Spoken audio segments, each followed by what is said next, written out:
The Lord be with you. And with your spirit. A reading from the Holy Gospel according to Luke.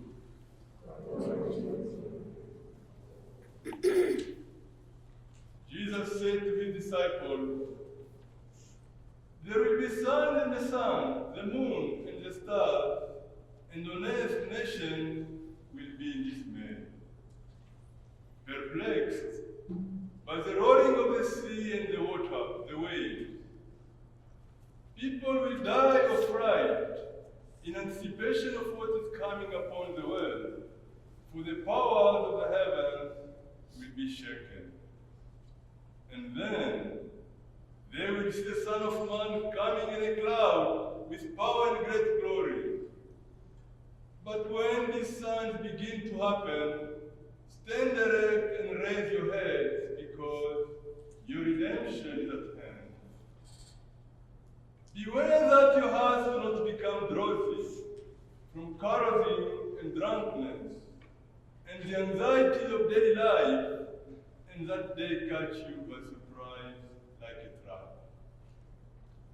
For that day will assault everyone who lives on the face of the earth.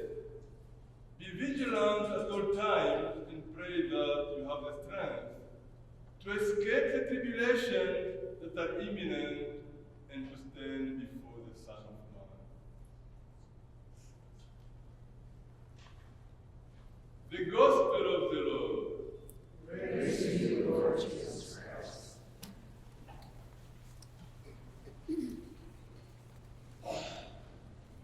Today we begin the season of Advent.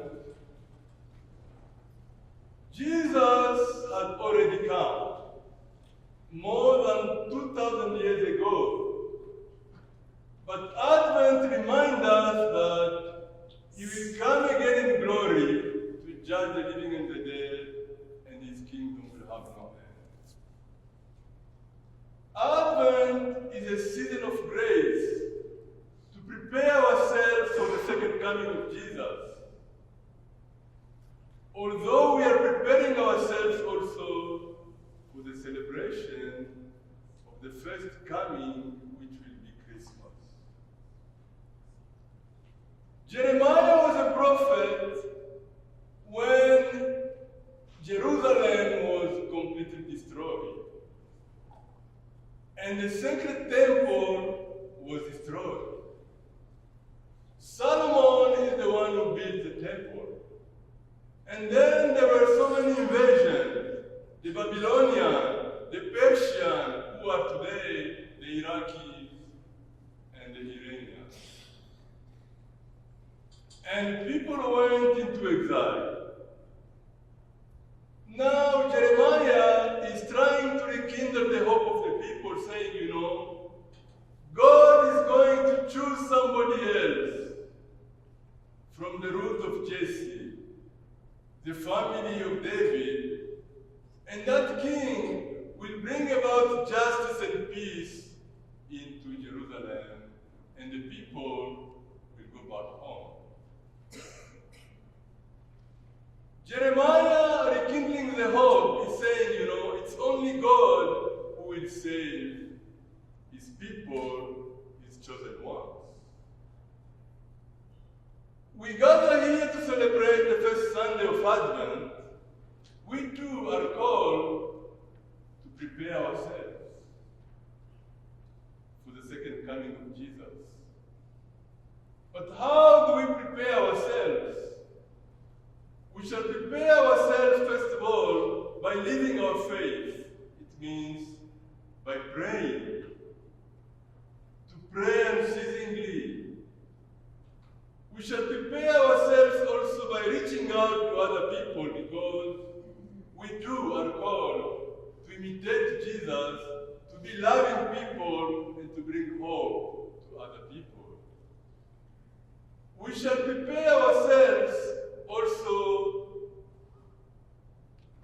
by somehow doing something that will help me to be patient like God is patient with me. We We shall prepare ourselves also by worshiping God, but also by doing deeds of charity and trying to work for peace and reconciliation. Advent is a season of grace to prepare our hearts, to let Jesus transform us from within and help us really to be ready to celebrate the feast of Christmas, the incarnation of God. God so loved the world that he sent his only begotten Son to come to save us. And we know how he saved us by dying on the cross, by suffering passion and death, but he rose from the dead and gave us life and life in the full. Today we have the first candle of faith. The second one will be the candle of hope. The third will be the candle of joy. And the fourth one will be the candle of peace. Joy to the world, you know. We sang when we entered in the church, O come, Emmanuel, and ransom captives Israel. The one who is to come, who will take the human condition, is the one who came to save us. He's the one who saved Israel, and he's the one now we are celebrating. He's joining with us, but we expect him again when he will come to judge the living and the dead.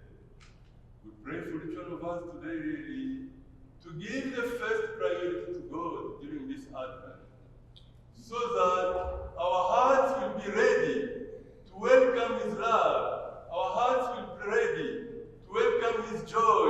Our hearts will be ready to journey with him until when we shall be one in him in the kingdom of